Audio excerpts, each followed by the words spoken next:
Thank you. Hold on to it until the end. Many people say that only geniuses can solve Rubik's Cubes, and that's why I'm here today to prove them wrong. Many people associate the Rubik's Cube with something that's extremely intelligent or something that's only for smart people, but that just isn't true. It's even associated with Albert Einstein, one of the smartest men in all of history, even though he passed away 20 years before it was invented. So I'm a person who has a lot of hobbies and lots of interests, but I have this habit of trying something new, but giving it up after only a few attempts at it. This is because I can lose interest pretty easily. January last year, I saw a YouTube video called How a 15-year-old Solved the Rubik's Cube in 5.25 seconds. I thought this was incredible, or maybe even fake. But after seeing this video, I understood that something I think to be impossible could be achieved through practice and time and effort. So I went to my little brother's bedroom, and I found our Rubik's Cube. It was extremely old, and the stickers were peeling off because the only way anyone in our house could solve it was by peeling off and rearranging the stickers. So I saw this Rubik's Cube, and I had a goal. I wanted to solve it at least once. I went online and found tutorials, and I practiced every single day. It was extremely difficult, and I had a lot of frustrations. But after about a week of solving and practicing, I was able to solve it. But I didn't just stop there. I set a goal for myself to improve. I wanted to solve it in at least 5 minutes, and then 4 minutes, and then 3 minutes, all of which I eventually surpassed with time and effort. And while I was working on improving my 3x3 times, I also learned how to solve the 2x2, the pyramids, the 4x4, and the megamix. All of these helped me improve my understanding of the Rubik's Cube.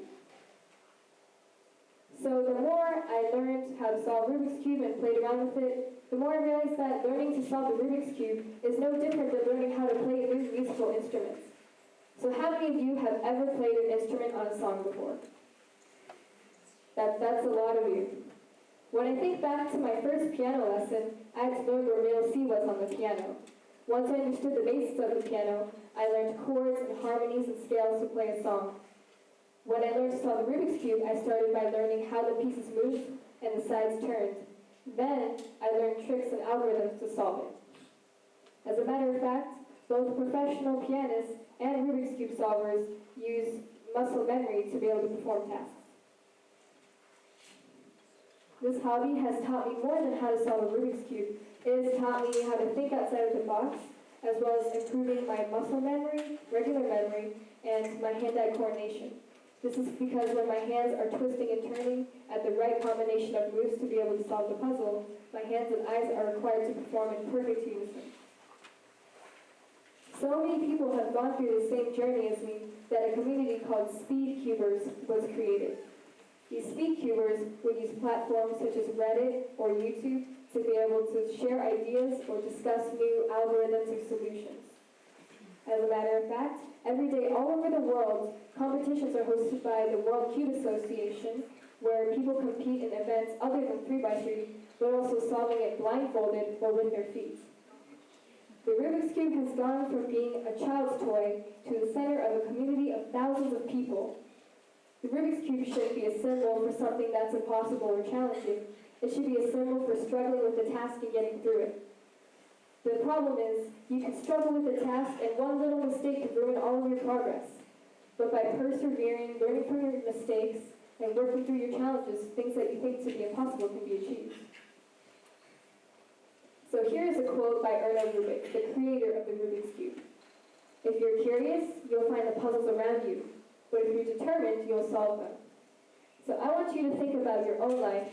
What puzzles around you haven't been willing to solve because you don't have the right mindset to pursue it. So at the beginning of this performance, I asked a member of the audience to scramble the Rubik's Cube for me. Could I have that back now, please? Thank you. So now, I will solve this Rubik's Cube.